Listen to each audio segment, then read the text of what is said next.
Hey, Chris Liepe here for the Recording Revolution with the top 3 mistakes that almost every guitar player or producer makes when they embark on trying to get great guitar sounds. Mistake number 1, ignore your input level when you're recording direct.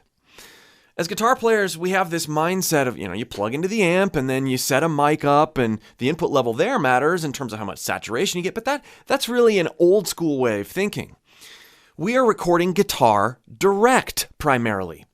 And there is so much in the way of tone shaping and feel shaping that you can provide by adjusting and playing with that input level with regards to how your virtual amp setup is working. We like to think of the DI on our recording interface as fixed, and it's not.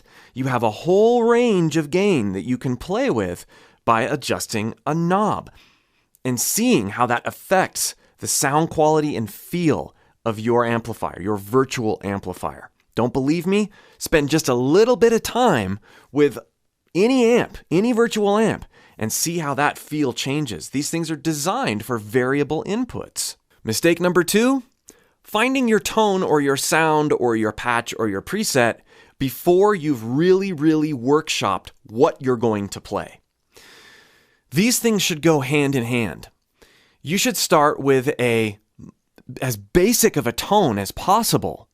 And as you work out your line, as you play multiple times over your song, the passage that you're trying to record, you should be crafting your tone at the same time.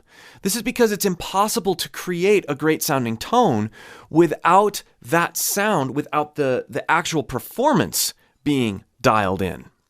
So many guitar players will put way too much weight on the type of effects they're using, the type of amp they're using, even where it's sitting in the mix, and not focus enough on the very fundamentals of what's going to make that guitar line pop or work in the first place.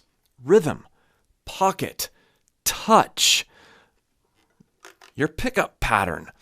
Are you in tune? Are you properly out of tune? All of these things go into creating a great guitar tone way before actually dialing in the tone knob on your amp sim or whatever. And number 3, and this is probably the biggest mistake out of all of them, make your guitar playing all about your guitar playing. What do I mean by that?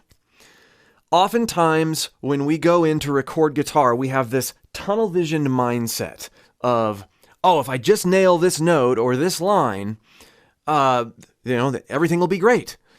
But creating a great guitar sound is about having a mind for everything that's going on in your recording. And that means you need to be more of a guitar arranger and less of a guitar performer.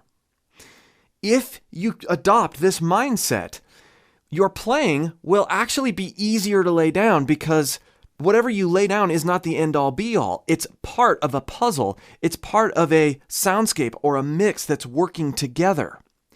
This might seem like somewhat of an abstract concept, but when you listen through to all of your favorite recordings, you are hearing the culmination of lots of great sounds.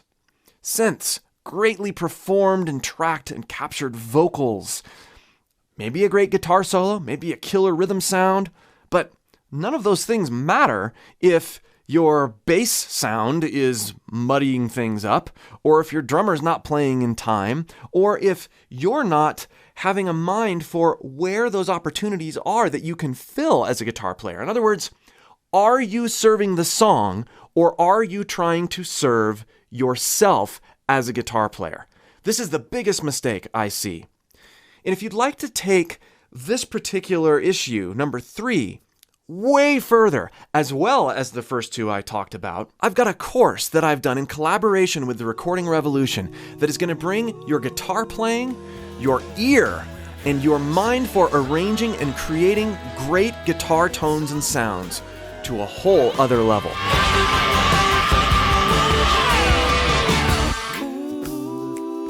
If you're recording, producing, or mixing guitars, perhaps you can relate to one of the 2 streams of frustration.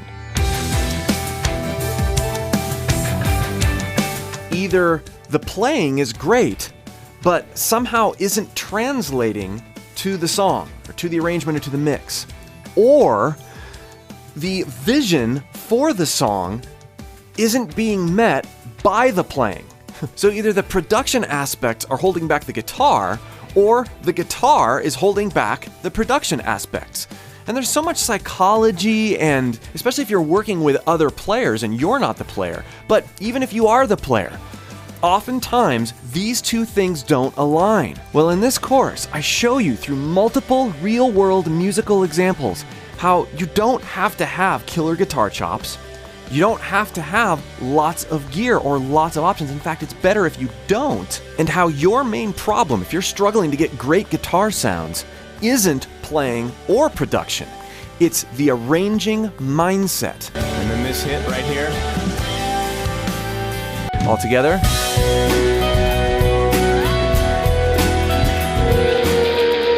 It's so noisy.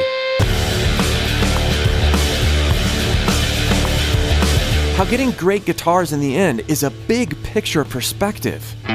Everything that you love about your favorite guitar recordings is really about the culmination of everything you're hearing in that arrangement.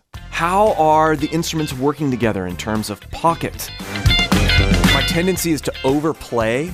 My tendency is to scratch too much. What is the guitar player doing in terms of his role in the overall mix? And then automating rather than deleting little sections around where I want the thing to peak out. Pulling time in a certain tasteful way, and it takes a lot of takes to be abandoned but also come across as fitting in the context. In this course, you'll learn how simple it can be to take average playing, average gear, and even average ideas and fit them together in the right way to create compelling and really interesting and emotionally engaged tracks.